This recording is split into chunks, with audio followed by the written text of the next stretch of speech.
Welcome, Black. Welcome, Black. You are listening to the Seeds of Revolution, Daughters of the Whirlwind podcast, where we discuss legacy, history, resistance, and forward movement. The revolution is live.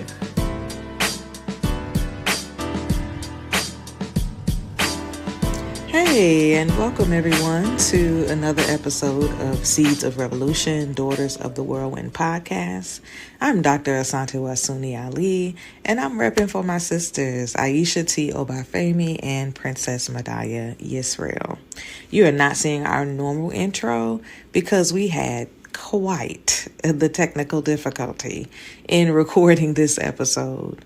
However, we are immensely proud and excited to bring part 2 of Growing Up Sunni-Ali to you. This is the third generation of Sunni-Ali, and when I tell you, they are bringing it, okay?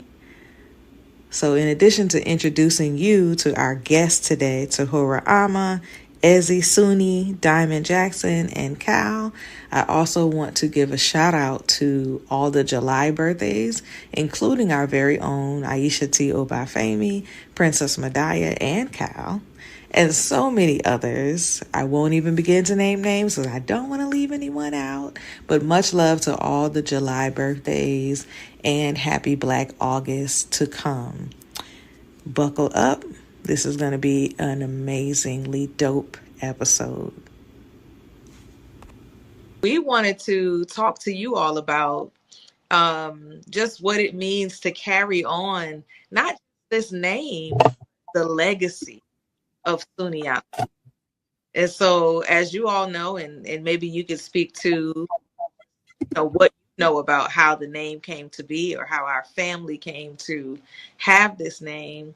But I know that you at least know that your grandfather chose it. And so that in itself is really significant. And we spoke to this in the part 1 episode, how powerful it is for a young Black man. He was in his 20s to make that decision, like in the late 1960s, 1960s America, to decide, I am going to rename myself, the name of an African king. So the first question that I have for all of you, and, you can go in alphabetical order, you can go in age order, you decide. What does the name Sunni-Ali mean to you? Let's do age. I'm going to go first. I knew she would say that. That's that second born stuff. What does the name Sunni-Ali mean to me? It honestly means so much. But what I will say is that it's powerful and strength backs it, because I know who it comes from, who gave us that name and why. So I would say that it has so much history, so much Black history, so much us history. Yeah, and I just think it reminds me of just powerful matriarchs and patriarchs.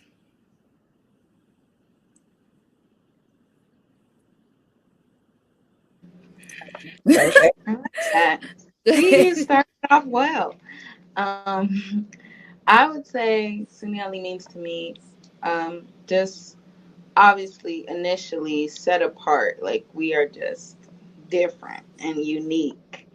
And then, yes, all the other elements of strength and power also come to mind to me, and just how, like you said, like to change your name for Pop and either both to decide to change their name and continue with a new name that holds so much power means a lot, because when you're given a name and you have to carry it with you, it means so much, because that's how you will be identified for the rest of your life or however long you have it.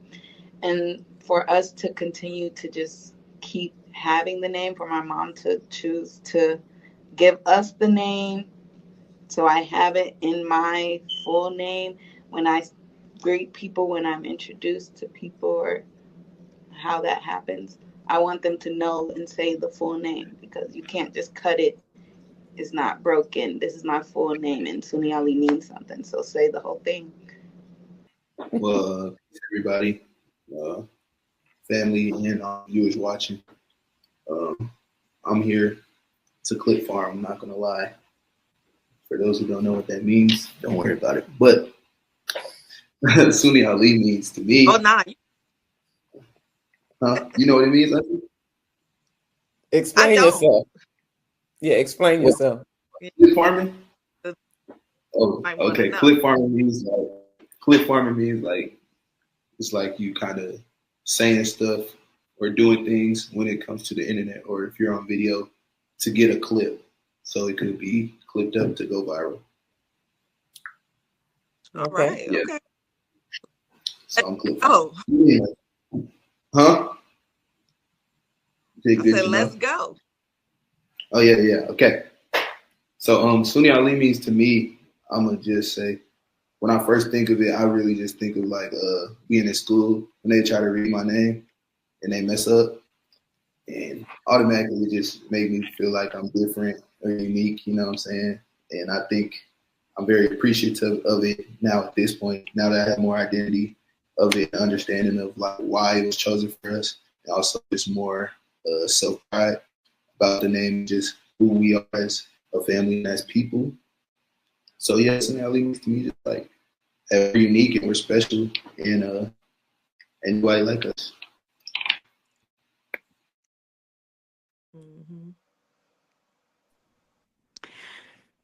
To me, the name Sunni-Ali means like it shows a lot of pride within yourself, because he picked that name himself, so it shows that he has a lot of confidence and pride, and then it just shows strength and unity and love to me. Yes. Yeah, I love that. Ooh, trying to think.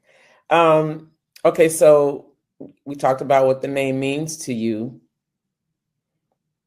What does it mean to you to be a grandchild of Bilal Sunni-Ali? Whoever wants to go first can.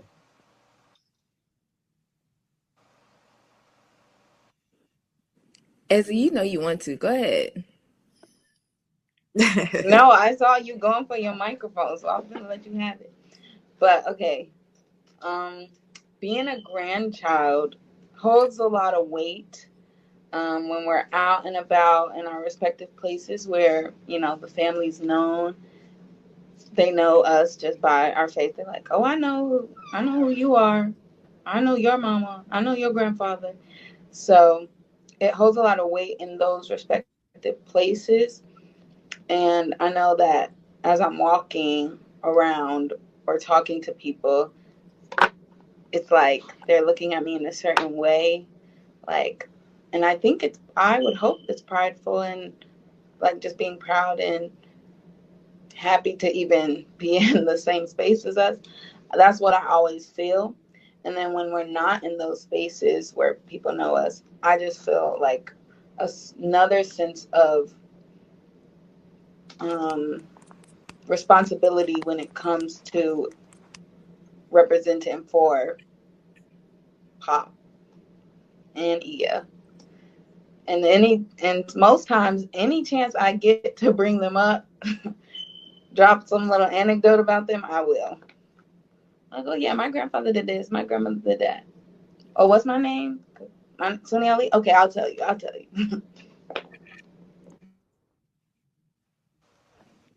I agree. Honestly, being a grandchild, it's so empowering.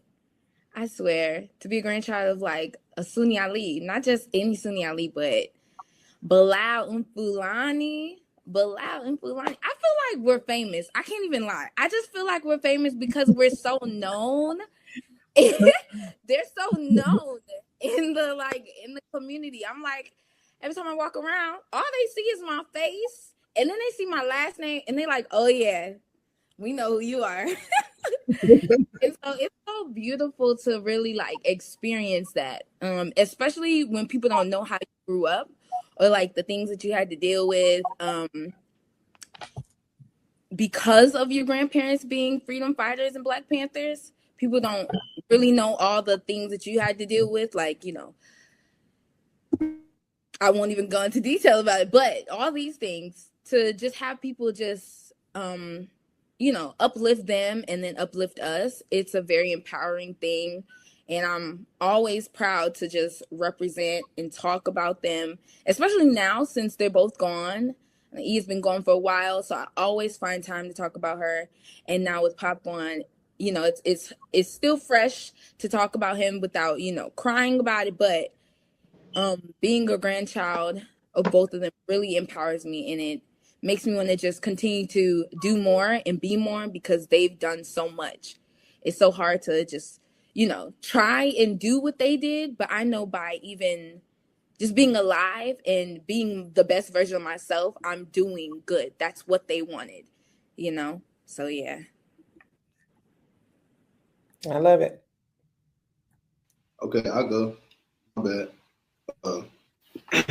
I think being a Sunni-Ali, being a grandchild of Sunni-Ali, Bilal Sunni-Ali specifically, I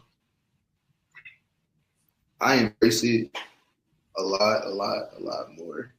Like as I become and step into adulthood, I guess, because I was able to, I guess, really kind of learn more what it means, not only to like us, but to people who know the name or just knew him as a person, and even Iya as people. So, from my experience, I guess being somewhat close to him over the past like 3 years of my life, I was able to really just become more just grateful or more respectful and feel more honorable about the name. Going to New Orleans and stuff, like I feel like everybody just know them. It didn't matter. Like my only experiences with New Orleans before going with Pop to the Jazz Fest were just like regular, but then once I did go, it made it feel like New Orleans was home. So like I think that speaks volumes, because I was just there. Like for me at first it was just a trip with my grandfather, but then it turned into like a whole nother community thing where it's like people that I feel like I know now because they are embracing me just because of my grandparents. So, I'm grateful for it, and I think it's really cool. And as I get older, more I kind of like subconsciously have no choice but to like do like great things or feel like I gotta do like a lot of good stuff just because of that. Like it's like a good pressure in a way to have. Like it's an aspiring type of pressure that I feel I get, when I think about it being a grandchild.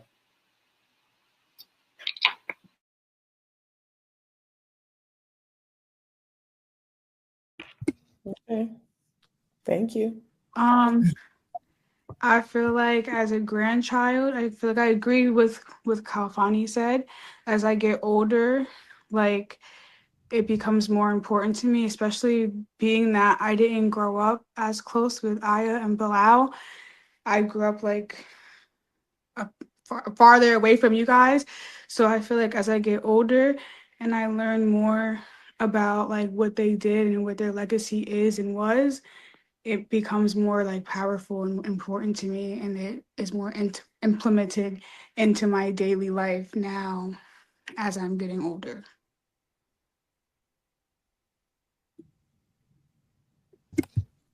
Nice. Well, that was very, very inspirational to hear you all speak on that level. And just to hear your, understanding of being a Sunni-Ali and what it means to be as a grandchild, because of course we don't know what experiences you all receive. We only know what we go through. So a lot of times as the children, we think about us first, and then we're like, oh wait, how is this going to affect the grandchildren and the nieces and nephews, you know?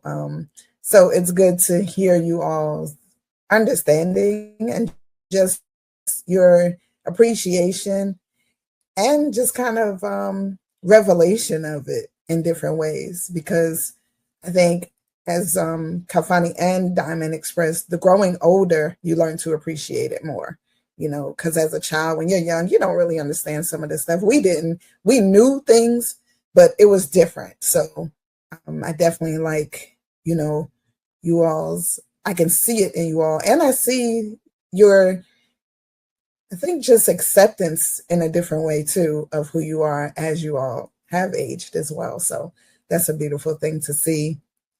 I did want to ask, so the next question would be, what values or lessons have been passed down to you through your family's movement work?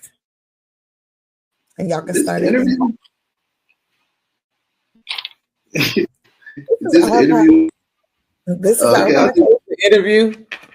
I was saying that's a weighted one for maybe, because that's going to. I'm cool with it. That was a conversation. You know what? No, I'll do this. Have you ever struggled with balancing personal goals with the weight of a legacy? That might be better. Okay, that is a bit better. Okay. Because I think I wanted to tie back into the previous one also when you mentioned the growth with it. Because as a child, yes, I feel like I would get not annoyed, but just overwhelmed. Like we were always in places and always with people who I didn't know. And then you're like, you do know them. I'm like, no, I don't. You know them. They know me because of you and who my grandparents are, but I don't know these people. So, I do like this question because I think about it often, because I would sit and be like, in comparison to what Ia and Pop did, and Grandpa, and even Grandpa Elijah, and then what you all do, I was like, where do we measure up? Where do we align? If that makes sense. So there was a lot of pressure and weight on my shoulders. Like, okay, I need to definitely finish school, go to college, to make all their sacrifices and work and fights mean something in the end.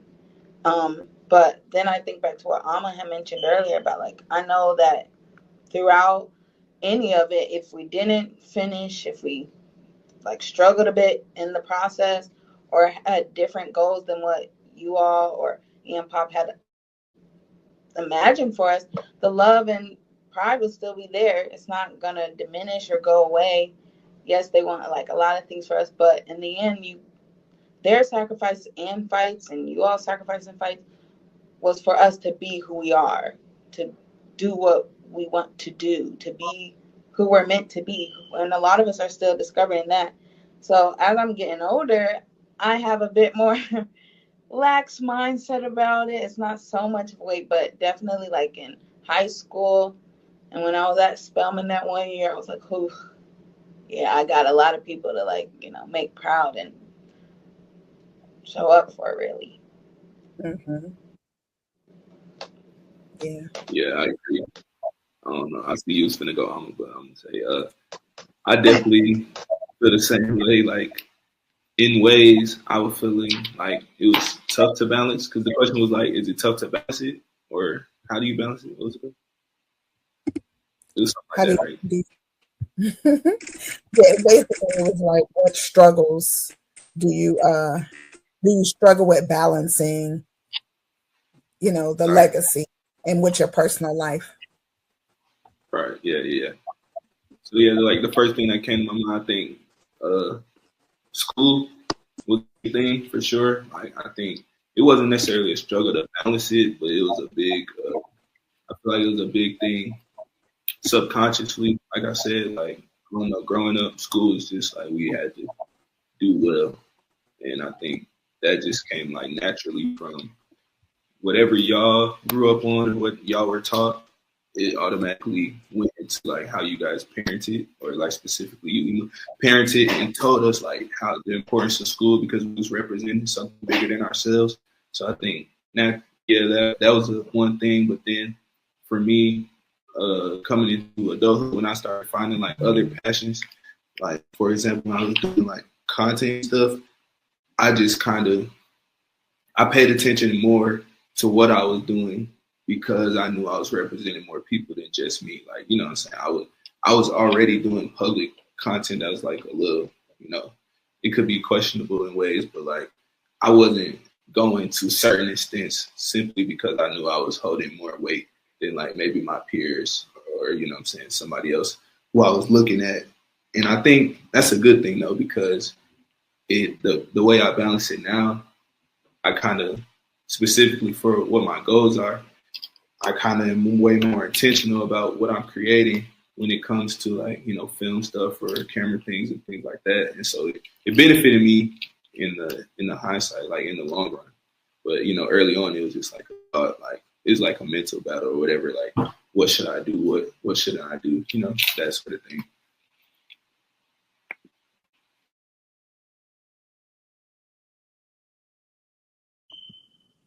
Yeah, I agree with Kafani and Ezzy a lot, especially being the oldest, not just the oldest child, but the oldest grandchild. I mean, I guess there's others. Let me not act like that. But being a part of the older grandchildren crew, it's a few of us. It was a bit of a hard balance. I'll say specifically in college, because I was going to a school where a lot of other people that worked alongside Ian Pop, like directly, and Auntie Tewa left a legacy there. And you know, just that whole entire legacy, it was kind of heavy at times, because I wanted to do my best every single time, and when I was failing, it was very, very hard on my mental a lot of times, because I was just like, it's not portraying what I'm trying to represent here and what I'm trying to help build in our legacy. Like, I'm sure they wanted us to add to it, or at least that's what I was thinking then. Like, they want us to add and give some, you know, add some more, give more to the legacy. And so when I did not give my absolute best at times, it felt like I was kind of failing them. So that did take a lot of toll on my mental. But as I just started getting older, and, you know, I took my time in college, as I started just doing that and going on my own time, and just seeing how Pop took his time, and, you know, as before his passing, he took his time, and having conversations with him and remembering, you know, how Ia would talk to us and what she would say, I realized that I don't think they were looking to us to build the legacy, because they already built it. I think they just wanted us, like Ezzy said, to really just enjoy ourselves. Like, I think Uncle Chaka had mentioned to me once, like, you know, everything we do is for you guys, and we want you to enjoy the fruits of our labor. And so, and kind of like just remembering what he said, and, you know, what you all have shared with us about how you want us to be, and it kind of just helped lift that heavy weight of what, you know, the legacy is. And of course, still be your best, still create, but it doesn't have to be, oh, we on the streets marching with what, Black Lives Matter, or we, you know, we at every rally like they were, or like we, I don't know, we in the streets with, like, you know, masks, and we supporting everything. We're out there on, you know, like foot soldiers. Like, I now don't think that that's what we have to do, but instead we can help each other in different ways, like, you know, building up on, you know, the musical side of our family, or, you know, our mom, she's growing, you know, you're growing a garden, so being out there learning those tools so that we can help you there, or babysitting our cousins, or, doing hair, helping each other, just feeding back into the family. I think by finding our different ways, we're helping the legacy. By helping the family, we're helping the legacy. So, yeah, that's what I would say.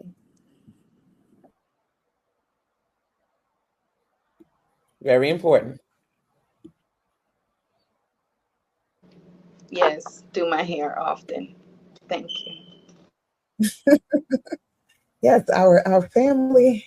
But it's generational though, because mommy did ours, then Aiyisha was ours, then Ayana, now Ama. So hey, But who's it's with me? generational. You better get one of the younger ones. Pull somebody else with you. Okay, I'm gonna start teaching free Yeah. today. Free today. Yeah, Free today. She'll be like, I got you, Ama. You know, she gonna be like, I got you, Ama. She'll be right there. So I'm really enjoying this conversation because it kind of reflects on how we kind of like felt too in so many ways of the pressure, but not the pressure, because our parents never told us do actually they would tell us learn from our mistakes. You don't have to do exactly as us, but learn from us. And so I'm enjoying the conversation because I'm, like able to see that same passion and you all hearing those same words, or at least coming into the understanding that that's what it's about. Like, enjoying this legacy and then adding to it. And like something you said, Ama, that I really liked was they're not asking y'all or us to build this legacy. They already built it. So we're just adding to it. So Diamond, did you want to say anything on that? I agree with everyone said when they were like, it adds like a level of like, not like necessarily stress, but like pressure to do like really good, because like all that they did, it just makes me feel like what am I doing to like equate to that? But like what Alma said, like it's not really about like equating or like adding to their legacy. It's more about like, like appreciating what they did, acknowledging what they did, and like kind of like informing people what they did and making sure that their story doesn't die with them, more of than like trying to be equal or carry on a legacy. And y'all will carry on the legacy by doing what it is that you need to do. And that's how legacy doesn't mean the same thing. Legacy continues to grow in whatever form that it grows into. So yeah, you don't have to be just like them. They wouldn't want you to be just like them. They want you to be better. And that's saying that, not even putting pressure on you, but it's just saying be your best self at all times, whatever that looks like. And that is the continuation of legacy. So y'all are doing that. So just keep doing that. Yeah. All right, Shargazi, don't have us crying in here now. Thank you, Auntie. Thank you, Auntie. The wisdom of the elder. I think as I got older, that was starting to be told more and shared more and understood more. Because even like, I think another part of carrying on the legacy is knowing what it means to be African American in this country today, knowing the different people who came before us, who fought before Ian Pop, before all these, like growing up having Marcus Garvey, the picture of Marcus Garvey in Ian Pop's house. I personally thought he was a relative. I don't even remember if they told us who he was. He is. That was Uncle Marcus. Right, Uncle Marcus. Right. So, and then you run into people who don't even know who Marcus Garvey is. I'm like, you don't know. And I'm like, oh, okay, my grandparents, they raised me right. I know my black self. Okay, so I think that's also part of carrying on the legacy. No, not being lost in what is happening with African Americans in today's time and still having something to tether us back to what came before us, which I love. I really, really love it. Yeah. Yes, him and Malcolm X. I swear down, I was like, oh, I'm gonna marry Malcolm X when I get older. Whole time Malcolm X is here.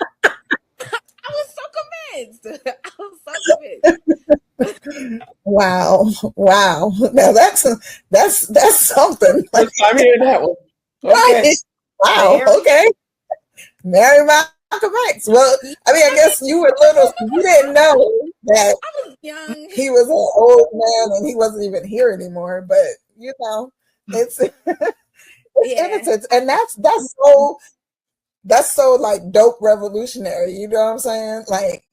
Like you're looking at Malcolm X's picture, like, oh, I'm going to marry him one day.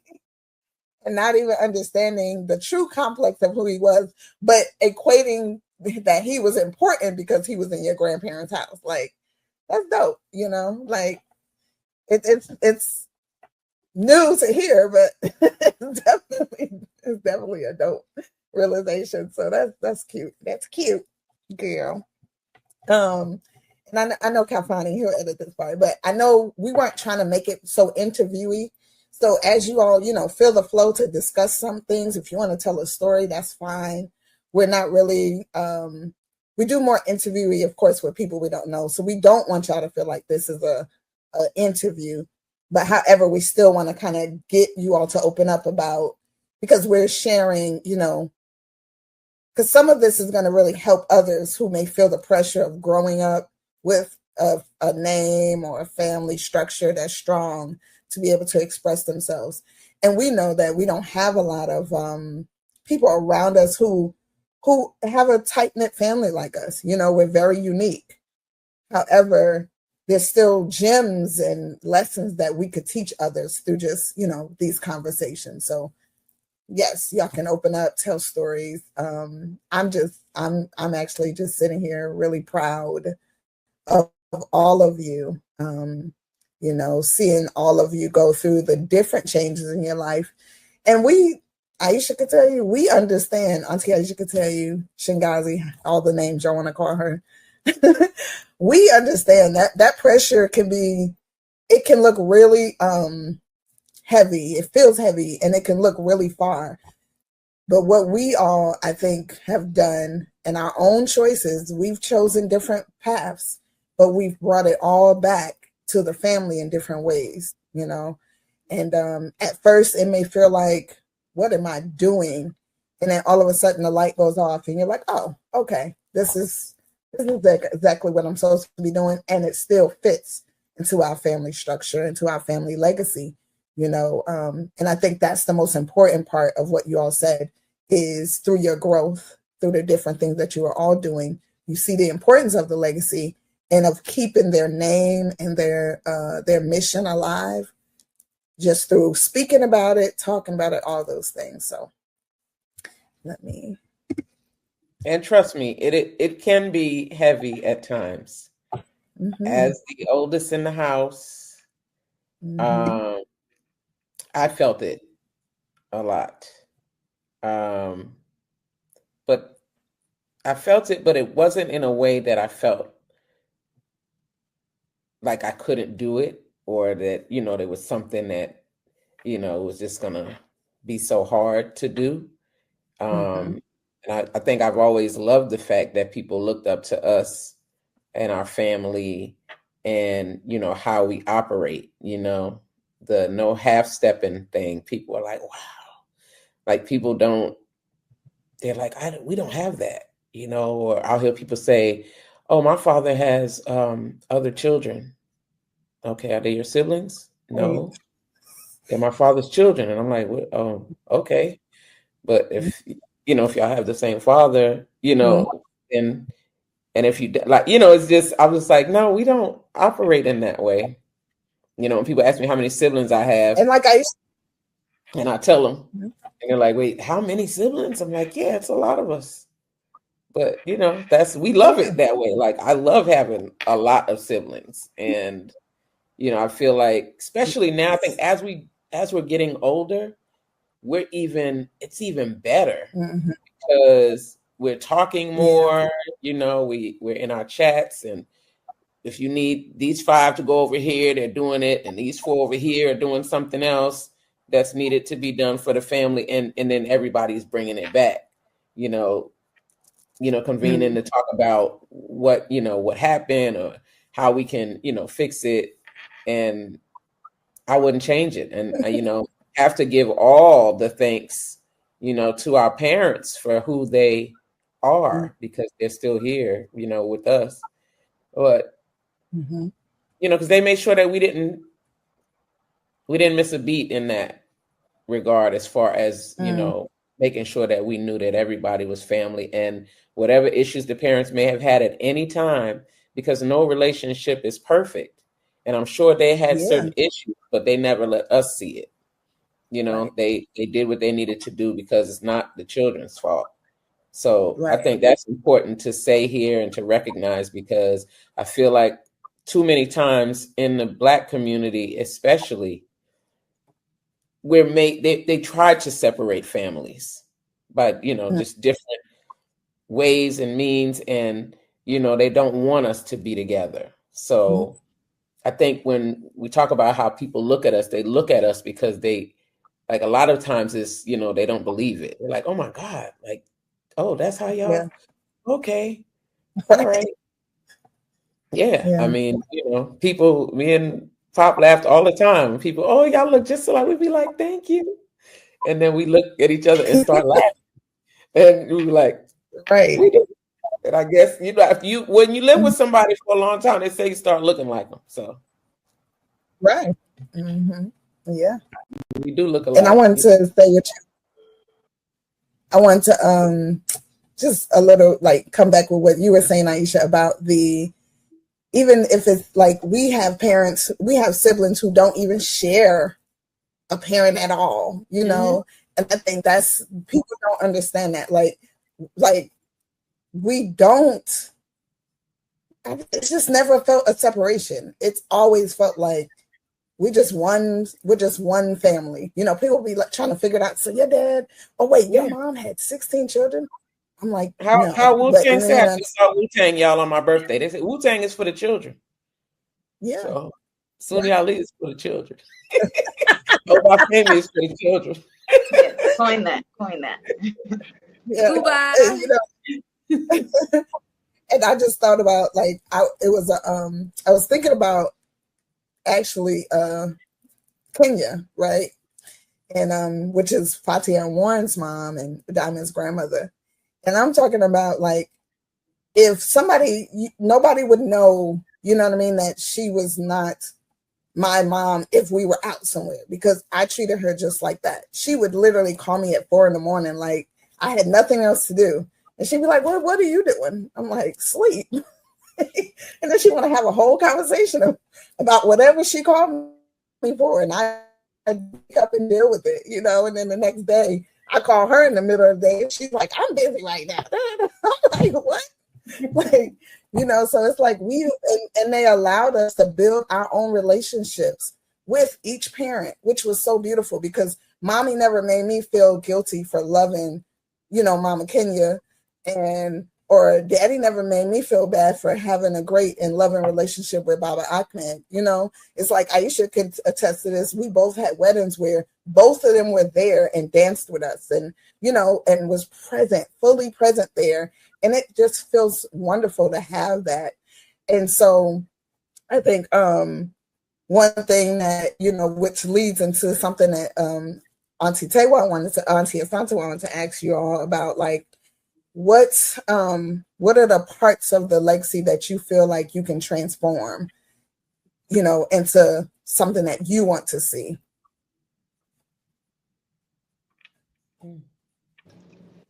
That's loaded. I was gonna say, but I got an answer. Go ahead. Okay. It's so many things, but I'll say the musical aspect of it. We are so musically inclined. Even if you can't sing, you can do an instrument. And if you can't play an instrument, You can dance. Like, it's some type of music that all of us can do. And so I personally wanted to build on that and become an entertainment lawyer. And just find ways to like implement music into my life, and also figure out a way to help the family with that. If I go into law, I can help my family in any situation. There's so many things out here and so many, reasons and ways that they try to, take us to court, or they try to, there's police brutality, all these things going on, civil law, like, and to specifically go into entertainment law, I want to keep that connection, because I feel like music is that connection that I have with Ia and Pop and the entire family, but definitely Ia and Pop, with Ia being a singer and Pop being a musician and singer too. And songwriter. And songwriter. Listen, Pop was doing it all. Okay.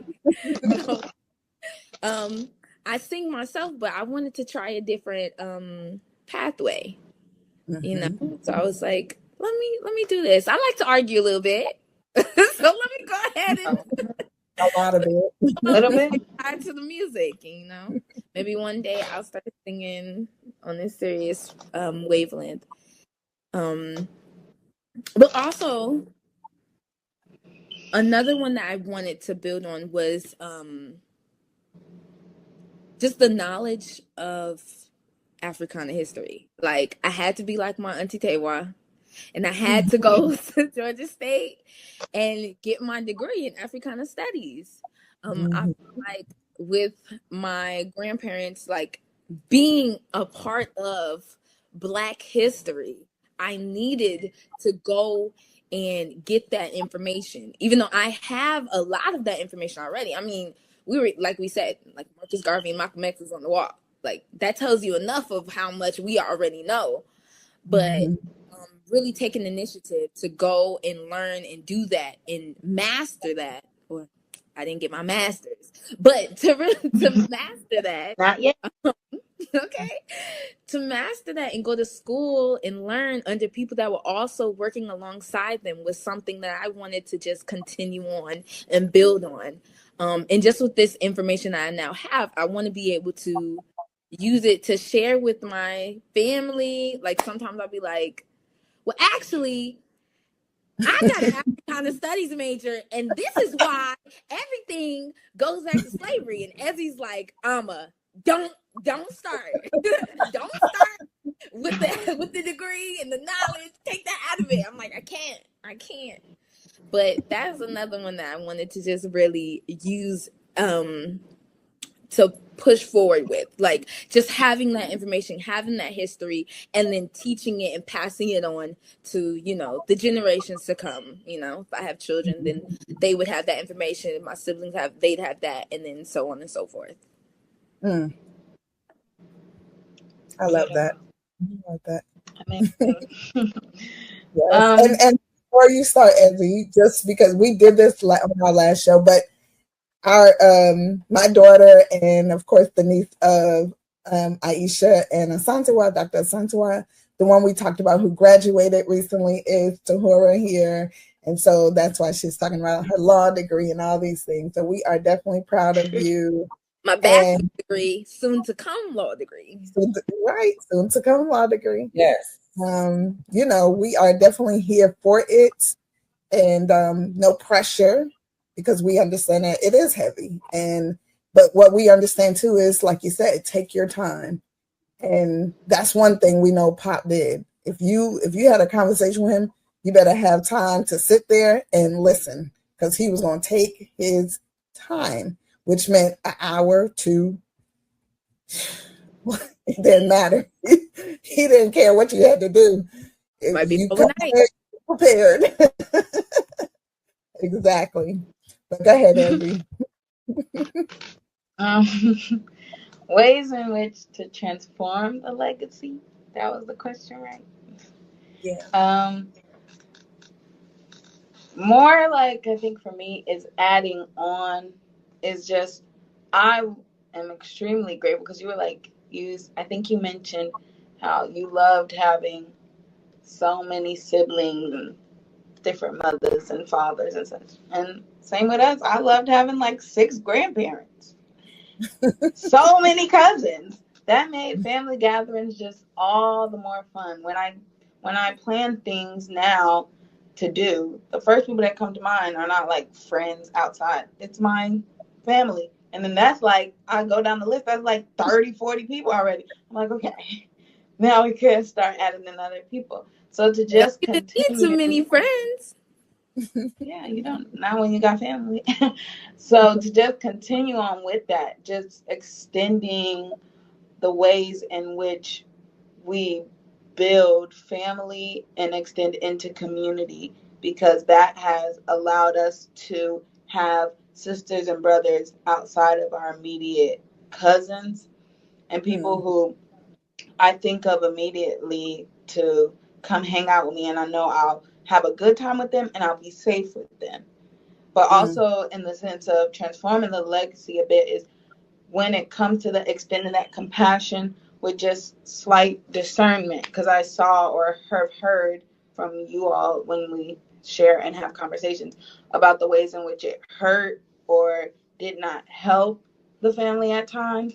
And you never want to continue those things. So whenever we do talk about them, I do listen, and I'm like, okay, we're talking about, you guys mentioned how the ways in which it hurt or when it wasn't fun. So what ways can we still continue to show compassion and be a helping hand to the community without breaking us down or being a hindrance to us or pulling us apart? Y'all did very well, and I just hope to continue doing that. And you're doing that. Yes, Ezzy, you are so compassionate. Everybody always says, "Oh, Ezzy is so nice. Ezzy's so sweet." And then here comes Amma. Oh goodness. Not too much of my sister. Izzy's Okay. Oh, look, y'all are funny. Yeah. So what are you about to say? Wait, what? I said Izzy's an actress though. Oh gosh. so before we continue before we continue on, I did want to just say really quickly, because Camilla couldn't be on with us, but she wanted me to just share something that she always she said, like the mood Pop always gave her. She said he just taught her to go with the flow. She said he was always cool, calm, and collected. She said, and he, was the calm in the storm. Like whenever something was going crazy, he would just say what he had to say in his calm voice most times. And that would be it. He just didn't let stuff rattle him. She said, and she always thought that was cool. Yeah, Kimmy. That's my triplet. She's right. If Pop wasn't freaking out, why are we freaking out? Yeah. No Yeah. fact. And then if we freaking out, he might just tell us to shut up. Be quiet. Or go to bed. Or go to bed. That's what he would tell us a lot. They would tell us a lot. When we got silly, because y'all think y'all be silly sometimes. Oh goodness. Especially when I didn't live at home anymore, and I would come home when I went back home to New York, and I would come home and we'd be up, and Ia or Pop, one of them, be quiet, go to bed, everybody. And I'd be like, I'm grown. They were like, well, go to bed anyway. Yep. Or especially like when we had summer and everybody came to visit, Fatia, Warren, and we would either travel to New York and then everybody come back to Georgia or New Orleans, wherever we were. Like, it was just the best. Like y'all said, Ezzy said, with the not having to invite people, like that's what it was for us too. It was like, oh, we got enough siblings. And then those who were invited were very close to us. So, everything still felt safe. Everything still felt, so just family and familiar. So yeah, that's something that I definitely appreciated about growing up Sunni-Ali. So yep, Kafani. Oh, Diamond, you want to add to?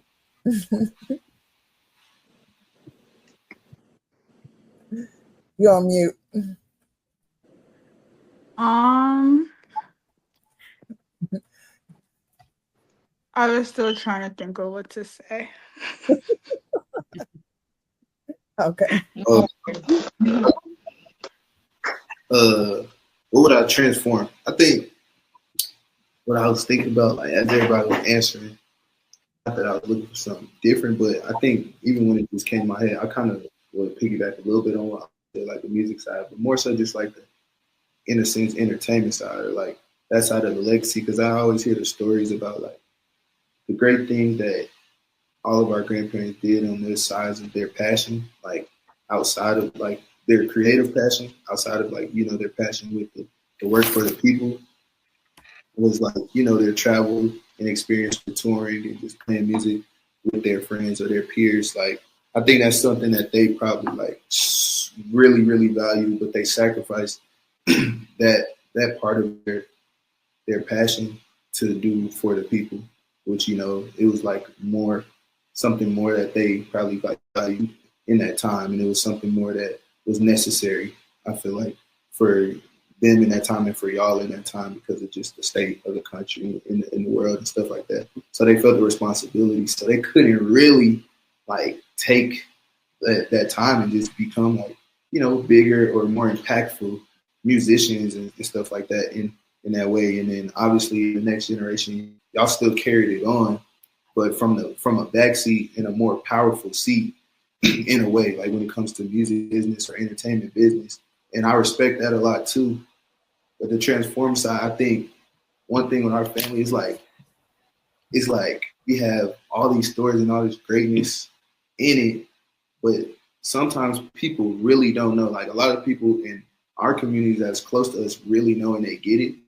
I think if I was to say the transform, it would be like giving more of a platform for our actual story to be told, like without it being like, I guess, another person in the forefront or anything of that nature. Like just telling our story, even if it is like, since I'm in the film, I think for me, I want to figure out ways to tell a story, even if it's in a creative way where it's told through something else and people may not get it. Like in a sense, like how Sinners was for Ryan Coogler, that story was really about like his uncle. You know what I'm saying? Like he was inspired by one of his uncles to make that story, and it was so impactful, but it was directly connected to his personal family. So like for me, I would kind of want to do things like that or something like that to where like the world could really feel the impact of what I feel or we feel our family has through like some storytelling. I like what you said, Kalfani.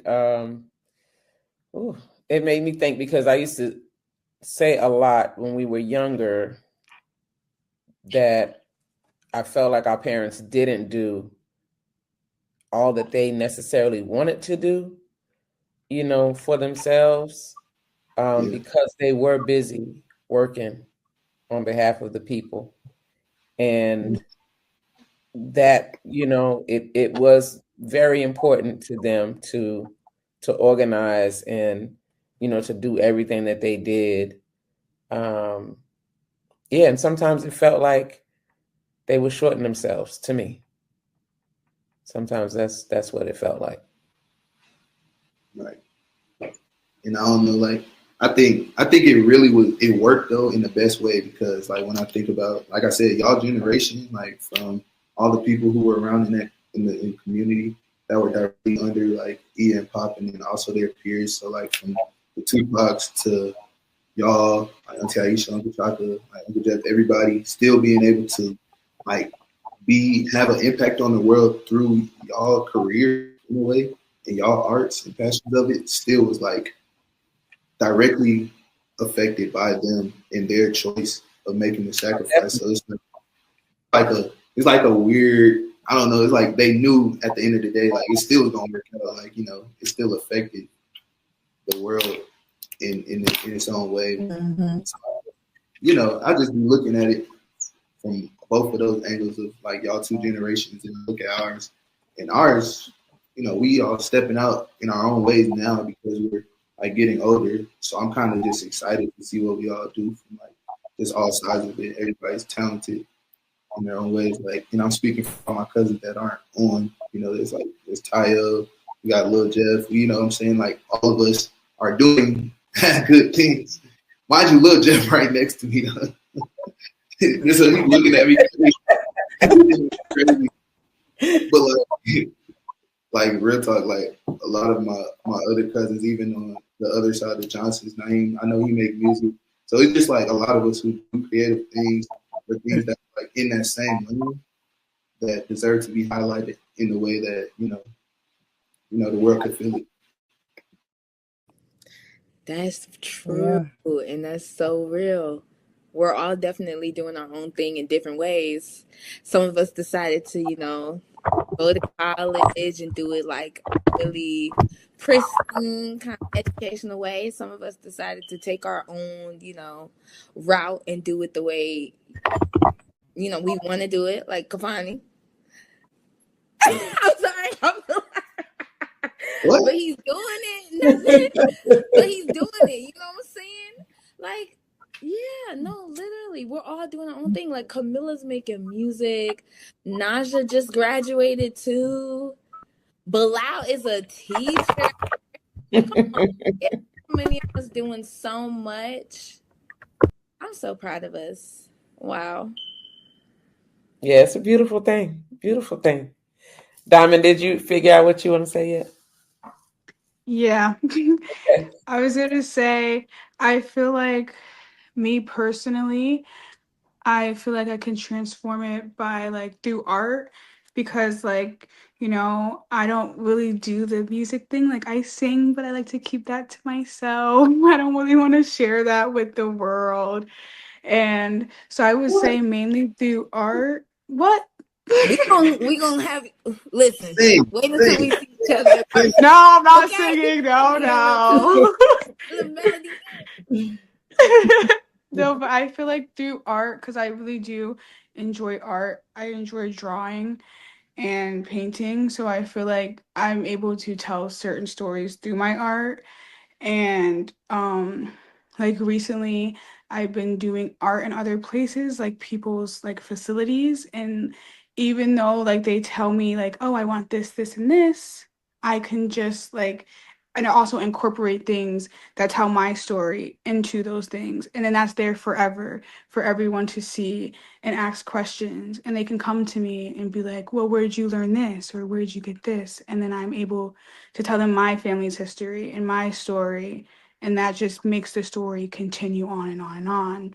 And then also like working with kids with autism and working in schools with kids with autism, like being around those types of families and different backgrounds, I'm also able to inform them on that because just where I live, the demographic, like there aren't many Black people. So being able to educate people that aren't like us, our story is really like impactful to me, especially for kids that weren't like that they didn't grow up around Black people as is.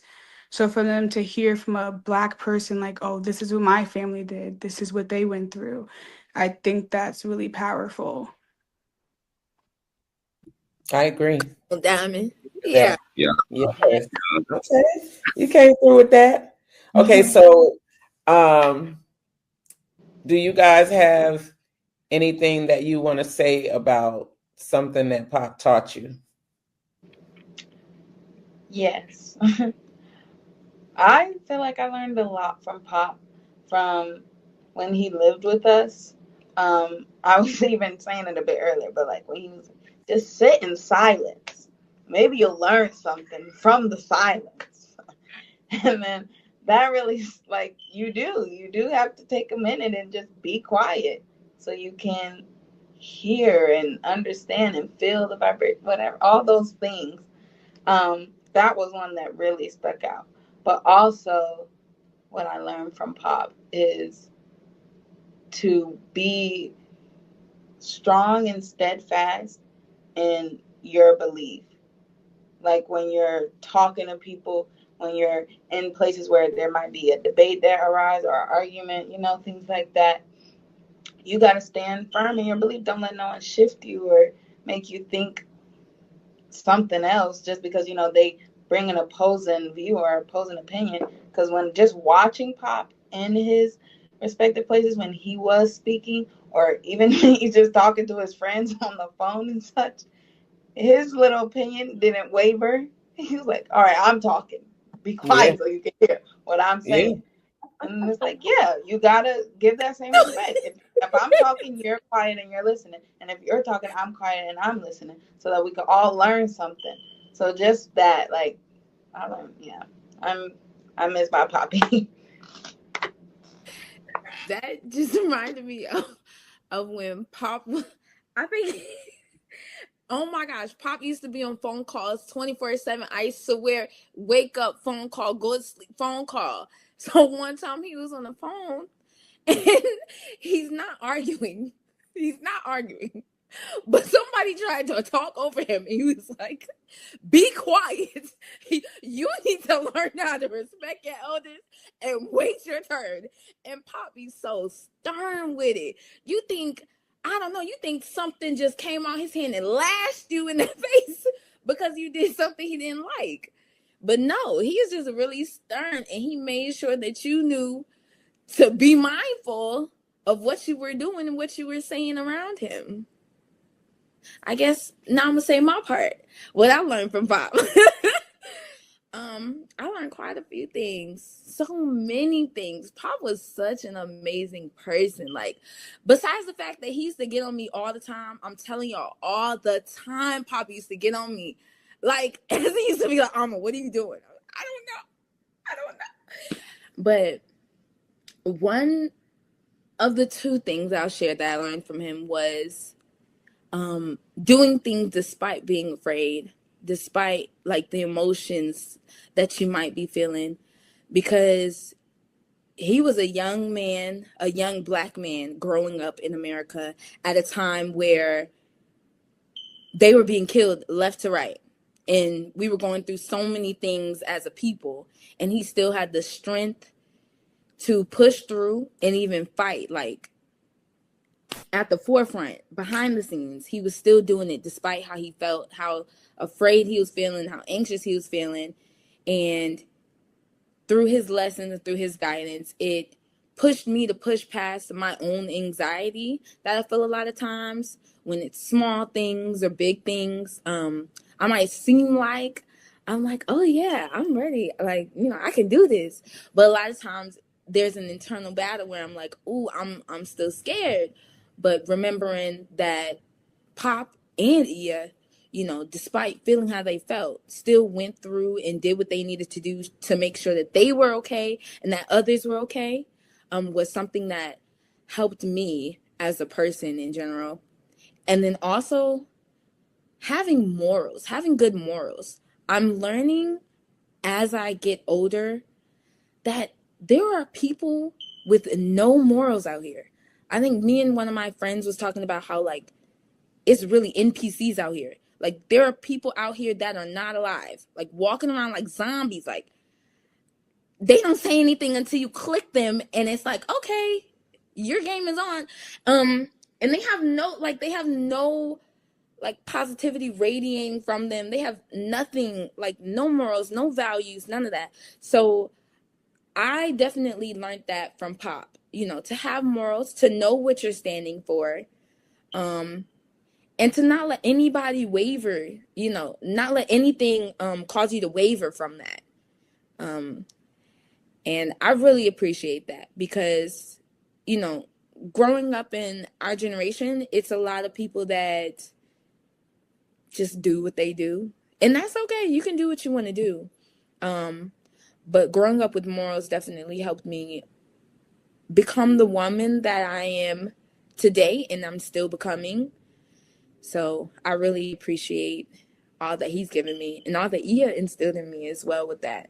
And even, you know, my mom and my aunties and my uncles and even my cousins and my siblings, like everybody. I agree with what Alma said about the morals. Definitely I feel like I definitely learned a lot of morals from Pop, and I feel like when I met Pop and we had started to grow a relationship, it was at a time where I was like juggling on what I really wanted to do. And I feel like he just taught me, like, no matter what you do, that's what's meant for you. And you don't have to do something like just because you think that's the right thing to do. Like, if you don't want to go to school, don't go to school. Like, that's not meant for you. Like, do what's meant for you and don't let people tell you, oh, this can be better, or you can be better if you do this, or if you do it this way, it'd be better. Like, just do what Diamond wants to do, how Diamond wants to do it, and just do it and hold yourself with respect and like hold yourself with dignity and don't let people like change who you are. That's beautiful. And what's for you is for you. Yeah. Just to say the least, like, because I think there's a lot of different things he taught me, but I'll just say the main thing he taught me, I think, is like, in a way, like, just how to be a good man. So, like, from listening to all the stories from y'all before I was able to, like, I feel like, connect with Pop one-on-one, like, as an adult man, like, from another perspective, like, hearing stories from y'all as just, like, from a grandson perspective, it gave me, like, a little, like, dang, somebody directly connected to me who would do whatever for what he believed in, like, in a way, like, he did whatever was necessary. I think that always stuck out to me growing up, but then, like, as I was able to connect with him more as an adult, I feel like he told me, not even told me, just showed me that I should, what it takes to be a man is to just kind of do what you need to do. So, like, from, like, I'm going to bring up, like, when I was recording him at times, because he couldn't, like, make it to certain things, I would just, like, I would do the recording and he trusted that it would come out good, you know what I'm saying, to be on whatever presentation that he needed to be at. And that just gave me, like, just enough freedom to do exactly what I needed to do. And it taught me, like, practices and certain things of what I'm actually doing now. It's like, you know, the whole media side stuff. And so that was, like, something he taught me without even, like, actually telling me. And then also, even, like, with the trips to New Orleans with the Jazz Fest, I feel like the same thing. Like, he was showing me, like, he would walk us through the processes, like, you know, to do stuff. But once it was time to do it, it was not like a holding hand situation. It was just like, you know what to do. You know what I'm saying? And I think that's, like, valuable because it created, like, certain levels of confidence and trust in myself of doing things. And I think that's very important to have, like, specifically when you're a man or a young man, because you got to make, like, decisions. And sometimes you're making decisions for more than one person outside yourself, and each decision may affect, like, a lot of people. And sometimes that's hard. So I think that's really important. I'm really grateful for those specific pieces because, you know, like, for me, I think really for enough of us, or a lot of us, you know, we didn't have, like, we didn't have, like, our fathers fully present in our lives. And so with that being said, like, having our uncles as well at times was great for us, but, you know, a lot of them were busy and they showed us different ways of how to be strong men or just strong people in general. But specifically for Pop, being that it was somebody that everybody looked up to in the family, it just held a little more weight to, like, get that from him, like, on a one-on-one level for me. So yeah, I think that's one of the main things that he taught me that I appreciate the most. Okay, thank you for that. Beautiful. I have one. Ziki said, where's her message? She said, one of my favorite memories of my Pop is when he used to pick me up from Head Start. He let me sit in the front seat, and one time my little homework flew straight out the window. We just looked at each other like, dang, and kept going.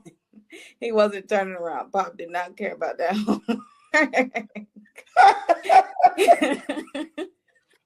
He probably said you should hold on tighter to it. Right. He said he wasn't about to go back for it. I remember he even tried to teach me and my cousins how to play the recorder, and he actually had the patience as long as we weren't playing around. But the minute we started acting up, he switched and go full Bilal on us, for real. Still, I remember him sticking with me even when I sounded terrible. Later on, he started calling me Fuzzy Wuzzy. No explanation for real. I think a little kid had called me that and he heard. Lastly, his yawns. When I lived with him, his yawns were the loudest thing in the house. You always knew when Pop was tired. Poppy was just one of those people who made you feel safe, made you laugh, and definitely made a memory out of every moment. Ziggy. Sweet. That's so sweet.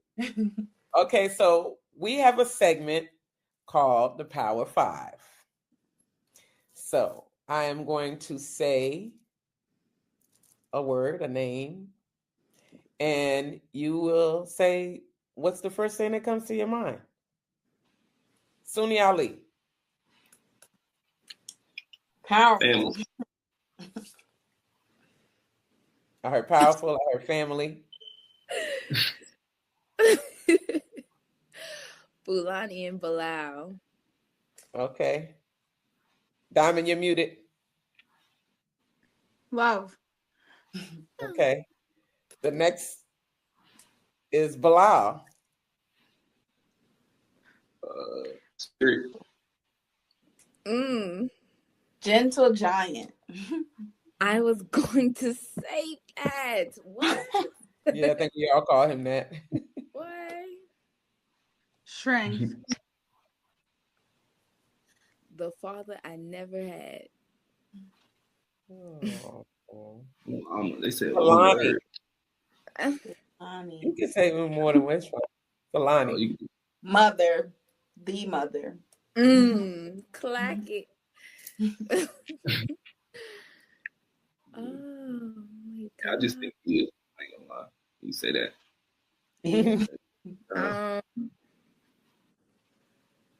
My best friend.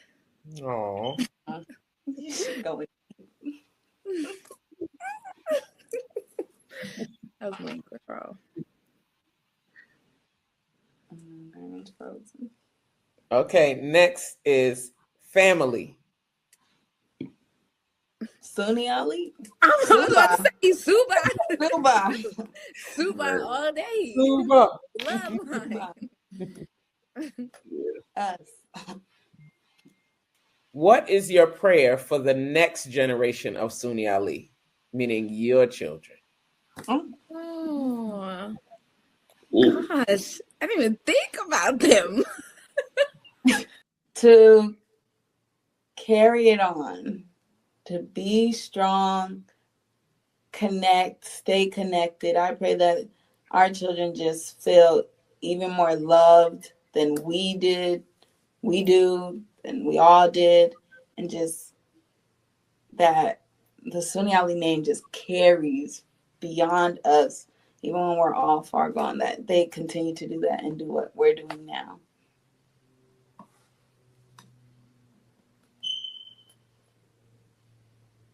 Okay. I pray for healing, or at least that they'll be healed and they can just be. I pray that they are able to find comfort in just living life, and being themselves to the fullest without any concern about what anybody else thinks or says about them. I hope and I pray for love in all forms for them, through friendships, through relationships, and even still through family. I pray for eternal connection. Okay, my phone is buzzing. I pray for eternal connection, because we have that, and my cousins feel like siblings. And so I hope that they also have that too. I pray for that for them as well. And I pray, that healing part some more. I really pray for healing. Like, I know trauma is generational. Emotions can be generational, and I'm working on healing myself. in the past traumas that came. So I hope that in the future, they don't have to go through that healing process and instead can just be. But if they do have to deal with that they can really tap into that healing aspect and become wholly and fully themselves, full of love and joy and happiness. I love that, Alma. Cal? I don't know. This is a tough one. I'm not gonna lie. Message to my children that I don't have yet. Well, okay. I feel like the best I can do this, I gotta think about who do got kids. So this is to Samir kids. Well, first of all, there are no kids because Okay. A kid is a baby goat. Yeah. My bad. So this is a message to all the children of, I guess, my cousins and then our future children. Yes. Yeah, Raina had a baby too. I'm gonna just say, I'm grateful that you guys are here. For one, y'all are, beautiful children. But as far as being a Sunni-Ali or a part of this family, take pride in it. Don't let it be something that like hinders you in any type of way. But also,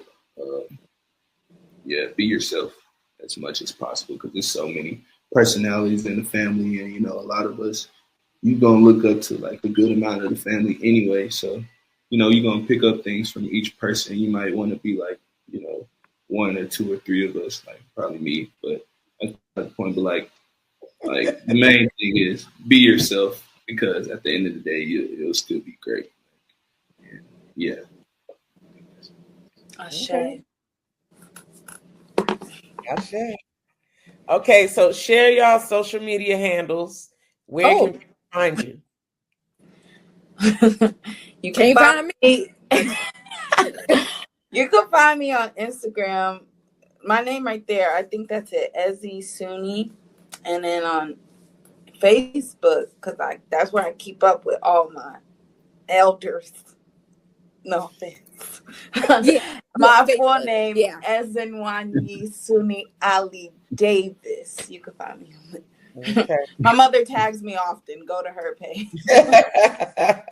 No, literally, you can find all of us there. My handle that I would suggest everybody watching to follow is my Facebook, Tehura Sunni-Ali Thomas. But if you find me on Instagram, feel free, give me a follow. I might follow you back. For me, y'all can follow me. I'm not giving my Facebook, but y'all can follow me on Instagram. It's Khal for real, KHAL4REAL, and then the POB Collective. So for anybody, if y'all want to know, me and my business partners, we're producing, films and anything digital that you need. Hit us on that page. It's what is bringing you. Part of it is what's bringing you this podcast and other content that you might have seen. So. Well, I would like to thank the third generation of Sunni-Alis. And I would like to mention that Khalfani also is the editor for all things Daughters of the Whirlwind. So thank you, Khalfani. Of course. He holds it down. He does it. That's my brother. And he's excellent at it. Yeah. So we did a lot of talking about legacy, and like we were saying, like you all said, legacy is not just about what we carry, it's about what we're building. And you all are building amazing legacies in your own right that contribute to the family and will continue to shine a light on this family for generations to come.